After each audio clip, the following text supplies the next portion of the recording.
जय हिंद दोस्तों, कंटिन्यू करते हैं आज की अपनी हिस्ट्री की क्लास। तो प्रीवियस क्लास में अब तक हमने क्या कवर किया है, मैंने आप लोगों को बताया अशोक के 14 शिलालेख की चर्चा की है, अशोक के 7 शिलालेख की चर्चा की है और उनके 4 शिलालेख की भी चर्चा की। साथ के साथ हमने बताया कि अशोक के शिलालेख में अशोक का क्या नाम पाया गया था, देव प्रियदर्शी पाया गया था, देव नाम प्रियदर्शी पाया गया था। अशोक के जो 4 शिलालेख थे जिसपे स्पष्ट रूप से अशोक का नाम लिखा था, लेकिन ये नहीं लिखा था कि मैं मगध का सम्राट अशोक नहीं लिखा था, सिर्फ अशोक लिखा था। इनकी भी चर्चा की है। तो अशोक का आप लोग फटाफट मुझे बताइए, अशोक का वह सबसे छोटा अभिलेख कौन सा था। तो अशोक का सबसे छोटा अभिलेख रोमन देई अभिलेख था, जो कि कहाँ था, नेपाल में था, जो कि नेपाल में था।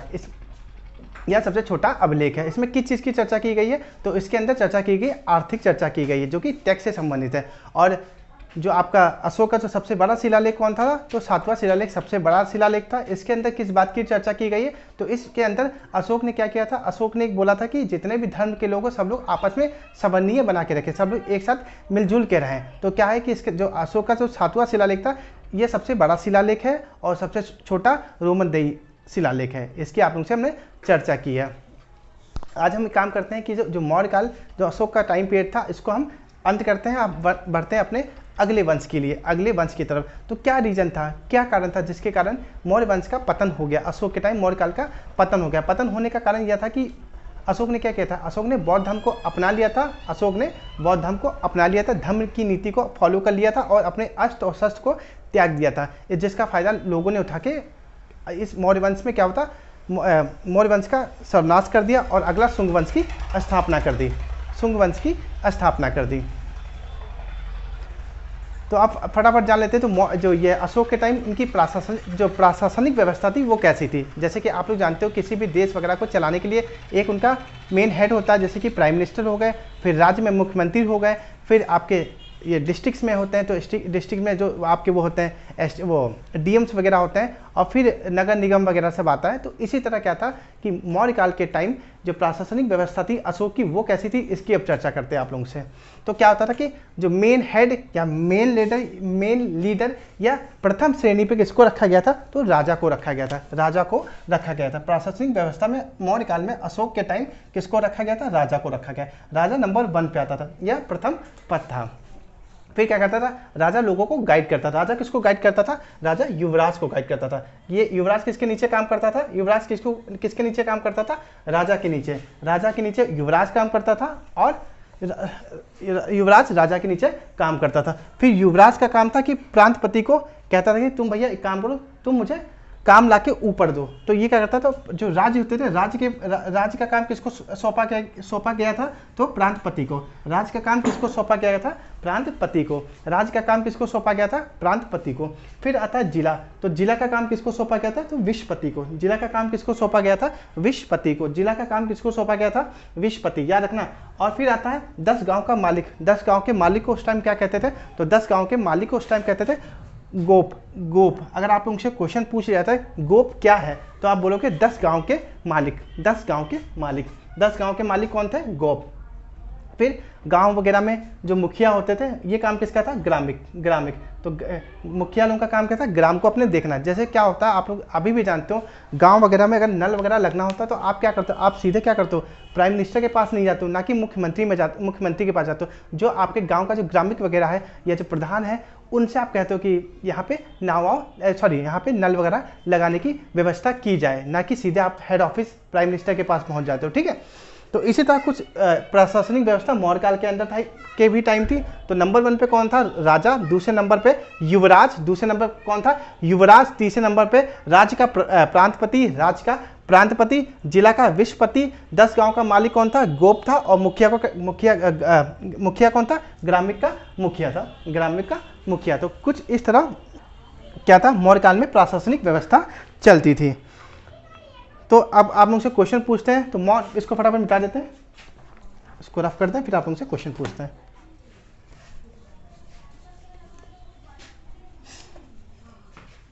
तो बताइए फटाफट आप लोग, मौर्य काल में सबसे बड़ा पद किसका होता था, मौर्य काल में सबसे बड़ा पद किसका होता था। मौर्य काल में तो सबसे बड़ा पद किसका होता था, राजा का होता था, राजा का होता था, राजा। और गोप कौन हुआ करते थे, तो गोप कौन होते थे, फटाफट आप लोग बताइए। गोप कौन हुआ करते थे, तो 10 गांव के मालिक, 10 गांव के छोटे मालिक को क्या कहते थे, गोप कहते थे। 10 गांव के छोटे मालिक को क्या कहते हैं? गोप कहते हैं। 10 गांव के छोटे मालिक को क्या कहते हैं? गोप कहते हैं।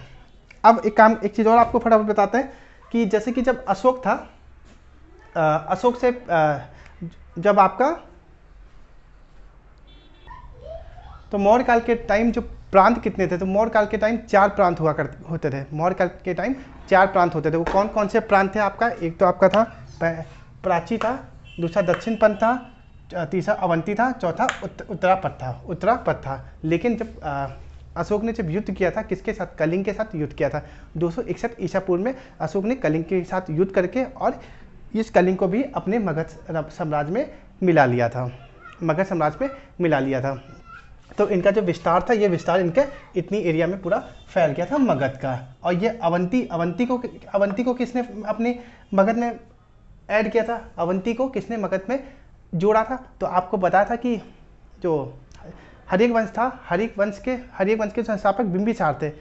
बिंबिसार ने क्या किया था? अपना एक जीवक राजवेद भेजा था अवंती में। अवंती के राजा चंद्रप्रद्योत ये बीमार चले थे, तो जीवक भेज के क्या किया था? इनकी दवा कराई थी और दवा करा के उनको ठीक किया था। तो क्या हुआ था कि जब बिंबिसार थे तो बिंबिसार ने इनसे बोला कि इसके चलते ये जो चंद्रप्रद्योत थे, जो ये अवंती में थे, इन्होंने क्या किया? इनकी अधीनता को स्वीकार कर लिया और बोले ठीक है, हम अपना मेरा राज्य है वो हम मगध में मिलाना चाहते हैं। तो अगर आप लोगों से क्वेश्चन पूछा जाए कि मगध को अवंती के साथ मिलाने में किसका इंपॉर्टेंस था या किसका हाथ था? तो बिंबिसार का था। किसका था? बिंबिसार ने अवंती को मगध में मिलाया था। अब बिंबिसार कौन था? बिंबिसार हर्यक वंश का संस्थापक था, जिसके कारण क्या हुआ था? मगध का ये विस्तार हो पाया था। मगध राज्य का पूरा विस्तार भारतवर्ष में हो पाया था। आई होप ये बात क्लियर हो गई। लेकिन अशोक ने जब मौर्य काल था, जब अशोक से पहले कितने प्रांत हुआ करते थे? तो जब अशोक नहीं था मौर्य काल में, जब नहीं आया था युद्ध नीति में या गद्दी पे नहीं बैठा था, तो कितने प्रांत होते थे? तो 4 प्रांत हुआ करते थे। लेकिन जब अशोक ने कलिंग पे युद्ध किया तो उसने कलिंग को जीत के एक 5वें प्रांत की स्थापना कर दी। 5वें प्रांत की स्थापना कर दी। वो कौन था? वो कलिंग था। अब एक काम करते हैं, फटाफट अब जान लेते हो 5 प्रांत कौन कौन से हैं और उनकी राजधानी क्या है। अब इसकी चर्चा करते हैं आप लोगों से।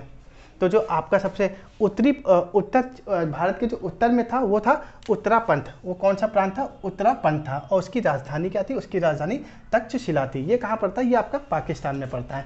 तो आप लोग से अगर पूछ लिया जाए मौर्य काल के टाइम जो उत्तरापंथ था वो उसकी राजधानी क्या है? तो उसकी राजधानी आपकी है तक्षशिला। और फिर उसके बाद दूसरा आता है तो अवंती। अगला प्रांत कौन सा? अगला प्रांत आपका था अवंती आता। अवंती, और अवंती की राजधानी क्या है? तो अवंती की राजधानी उज्जैन है। और ये अवंती क्या है? अवंती का अभी का नाम क्या है? एमपी है, मध्य प्रदेश है। तब के टाइम मध्य प्रदेश को क्या बोलते थे? अवंती बोलते थे। तो दूसरा प्रांत हो गया अवंती और उसकी राजधानी क्या है? उज्जैन। फिर तीसरा प्रांत आता है प्राची क्योंकि ये पूर्वी तरफ था, भारत के पूर्वी टाइप की तरफ था, तो उसको बोले प्राची। और इसकी राजधानी क्या थी? इसकी राजधानी पाटलिपुत्र थी। इसकी राजधानी क्या थी? पाटलिपुत्र थी। फिर क्या हुआ था? कलिंग ने जो अशोक ने क्या था? कलिंग पे युद्ध करके कलिंग को जीत लिया था। तो उनका जो प्रांत था वो कलिंग था, लेकिन उसकी राजधानी क्या बनी? तो तोशली। इसकी राजधानी क्या थी? तोशली। इसकी राजधानी की थी तोशली। इसकी राजधानी क्या थी? तोशली। फिर दक्षिणी मतलब नीचे वाला भाग आता है भारत का, तो वो दक्षिणी पंथ प्रांत था और उसकी राजधानी क्या थी? स्वर्णगिरी। उसकी राजधानी थी स्वर्णगिरी। तो आप लोगों से अगर क्वेश्चन पूछ लिया जाए कि ये जो 5वां प्रांत था ये किसके टाइम इसकी स्थापना की गई थी? तो अशोक के टाइम की गई थी। और वो 5वां प्रांत कौन था? कलिंग था। वो 5वां प्रांत कौन सा था? कलिंग था। उसकी राजधानी तोशली थी। उसकी राजधानी कौन थी? तोशली थी। तो आई होप ये बात आप लोगों को क्लियर हो गई होंगी। आप ये रफली नोट बना लीजिए अपनी कॉपी में। ये प्रांत है और नीचे वाली राजधानी है। ये प्रांत है, ये नीचे वाली राजधानी है। प्रांत राजधानी। लेकिन क्या हुआ?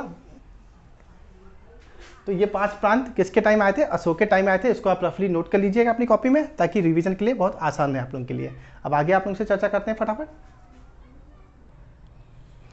इसके बाद क्या हुआ था? अशोक की मृत्यु हो गई थी। अशोक की मृत्यु कब हुई थी? तो अशोक की मृत्यु आप लोग याद रखना कब हुई थी? 332 ईसा पूर्व में। अशोक की मृत्यु कब हुई थी? अशोक की मृत्यु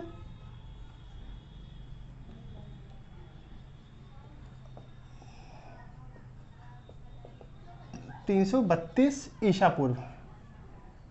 ये सब होने के बाद क्या हुआ, अशोक की मृत्यु हो गई 332 ईसा पूर्व में, और कहाँ हुई थी, पाटलिपुत्र में हुई थी। इसके बाद कुर्सी पे कौन बैठा, तो इसके बाद इनका ही बेटा कुणाल बैठा, लेकिन कुणाल इतना कुणाल इतना योग्य शासक नहीं था। तो इसके बाद कौन बैठा, तो इनके बाद बृहद्रथ बैठे। भी इतने योग्य शासक नहीं थे। फिर इन्होंने क्या किया, ये बृहद्रथ ने क्या किया, अपनी हेल्प के लिए एक अपना सेनापति रखा था। वो सेनापति का नाम था पुष्यमित्र, लेकिन पुष्यमित्र इतना चतुर और चालाक था, इसने देखा ये भी बकलोल है, ये भी पागल, इसको कुछ नहीं आता। तो इसने क्या किया, पुष्यमित्र ने बृहद्रथ को मार के और एक नए वंश की स्थापना कर दी, शुंग वंश की चर्चा हम अगले क्लास में करेंगे। अभी थोड़ी सी चर्चा इसके बारे में बाकी, वो आपको बताते हैं। तो आपको मैंने बताया था जब कलिंग युद्ध हुआ था उस समय क्या था कि जब अशोक ने कलिंग युद्ध किया था उस समय कलिंग के राजा कौन थे, तो उस वक्त कलिंग के राजा नंदराज थे। तो मैंने अभी आपको राजधानी बताई थी, उस राजधानी में क्या था, यहाँ पे जो मैंने पांचवा वाला बनाया था कलिंग जो बनाया था।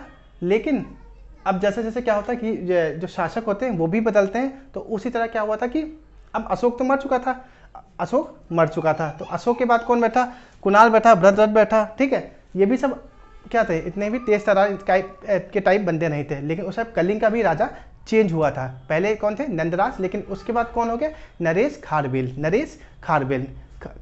हो गए। तो नरेश खारबेल ने देखा कि अब तो अशोक बचा नहीं, अब एक काम करते हैं, अपने कलिंग को हम स्वतंत्र करा लेते हैं मगध से हम अपने क्या करते हैं, कलिंग को अलग कर लेते हैं। इसने क्या किया, अपने जो मगध को, जो इनका कलिंग था, कलिंग को किसने मगध से अलग किया, तो वो नरेश खारबेल ने किया। किसने किया, नरेश खारबेल ने। तो नरेश खारबेल ने क्या किया, एक अपने आप को देखा कि हम योग्य शासक हैं, अब अशोक से हम कलिंग को छीन लेते हैं। जब युद्ध हुआ था उस टाइम क्या हुआ था, उस टाइम अशोक ने क्या किया था, अशोक ने कलिंग को छीन के मगध में मिला लिया था। लेकिन अब जब कलिंग के जो अगले राजा थे नरेश खारबेल, इन्होंने क्या किया, मगध को अपना स्वतंत्र कर लिया, अलग से कलिंग बना लिया। अलग से कलिंग बना नहीं लिया, अलग से कलिंग जो बना था मगध को, उसको छीन के अपना एरिया पे राज करने लग गए।